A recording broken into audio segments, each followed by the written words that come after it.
I'm going to propose to you a new way of wholesaling that I think will be more lucrative for you, it will be easier, and a lot more enjoyable.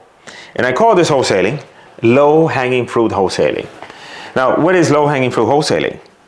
Well, it's better than the other type of wholesaling. What most real estate investors do is that they are in the convincing business. They generate a certain number of leads, not that many of them, and then they are in the business of trying to convince a property owner to try to sell their property at a discount. And if you're like most real estate investors, you get frustrated because you feel like every seller that I talk to wants full retail value. And you're stressed. Why? Because you either spent a tremendous amount of time cold calling trying to generate those leads, or you spent a good amount of money in order to generate those leads.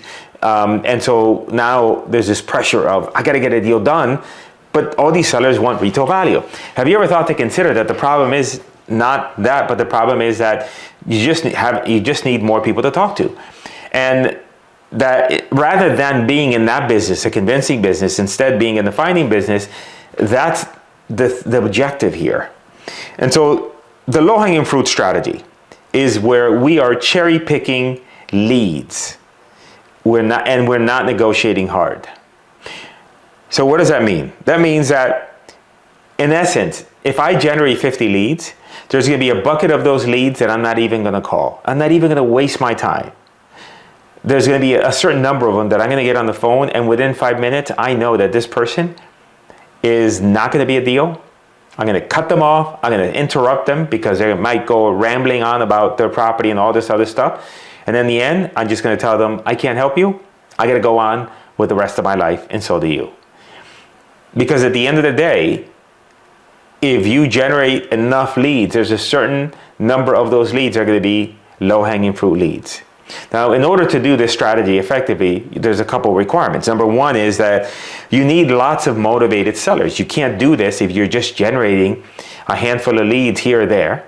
If you're cold calling all day and you barely just have a handful of people that you're talking to, you need an abundance of leads. Ideally, it would be you need 3 to 5 leads coming in each and every single day. If you're working full-time, have a full-time job, that might be too much because they kind of 3 to 5 leads, believe me, 5 leads a day stacked up, after 1 or 2 weeks, you're going to be inundated. So let's say 2 to 3 leads at a minimum that you have coming in every day. They're consistent, meaning that as these leads come in, if none of them work out today, then you know that tomorrow there's going to be another 3 that's going to come down the pipe. So that's really important. But you need an abundance of motivated seller leads. Also, these leads have to be low cost. So you can't be paying $200 a lead. You're not going to want to throw away these leads if they're $200, $300 a lead. What you want is $15, $20 leads, where now if you get 3 leads today and you spend $50, $30, whatever the cost is, if they're no good, they're no good, and you just move on and you go wait for the next set of leads. Now you might think, oh, Chico, man, I don't have that much money. I can't afford to be, losing leads. I have to, make money with every single lead. That's the problem. That's the problem that you have.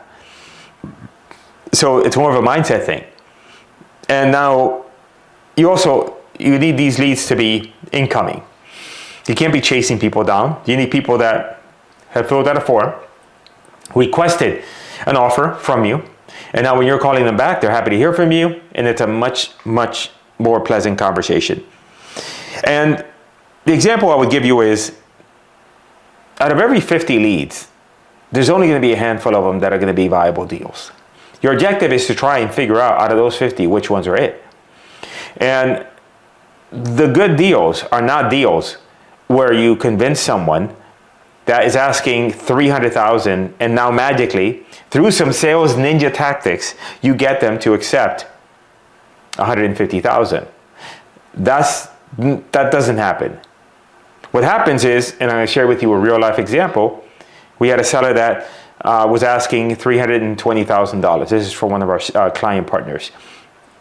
And the house is worth $320,000. Seller's asking $230,000. House needs some work, some fixing up. So he's already at $230,000. He is already at a discount. The instructions to the client was this, and I'll walk you through the scenario. Tell the seller, Mr. Seller, I'm going to take and submit your property. It does need work and fixing up. Typically, the deals that we're doing in that area, we're looking to buy them around the 165 range. Is that a number that you would consider? Remember, he said 230. He said, no way, Jose, I wouldn't take a penny less than 200. What happened there? From 230 went to 200. 30,000, just like that. The next conversation is, thank you. I appreciate thank you for letting me know that, and I appreciate what you just said. So let me see what I can do, and I'm going to see what I can do based on what you're telling me. I think your property is in better shape than some of the other ones that we typically deal with, and so as a result, I think I can make this work. But let me ask you this though. I just think that they're still going to not be able to come up to the 200. They might be able to come up to 190-ish, 192. Is that a number that you would consider? And he might say, no, I really need 200. Or he might say, I need 198. And you could say, well, look, let me do this. If I can get them to 198, if I can get them to 200, would you be ready to go ahead and get the ball moving with us? And you want to get that commitment, because then that way, you want to tie down and say, look, I don't want to go out on a limb and try to do all this to try to get that price, and then you tell me how you weren't really serious. But if you're serious, then I'll do that. And then now at that point now, what do you have? You have a $200,000 deal that initially started at 230, that's worth 320. You're going to be able to make some money on that. But that was already a low-hanging fruit lead. That's what you want in this business. You want low-hanging fruit. You don't need to be a ninja salesperson. And if you're hiring people and you have them work for you, now you gotta, not only do you have to be a ninja, but now you gotta hire other ninjas. Ninjas are hard to come by. But what if you just had to deal with regular folks who could just ask some simple questions, who could be nice over the phone and friendly, and they could do deals where you need low-hanging fruit deals. And listen, the only way that I know how to do that is through online marketing.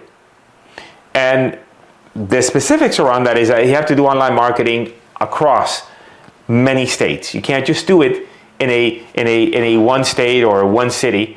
You have to be able to run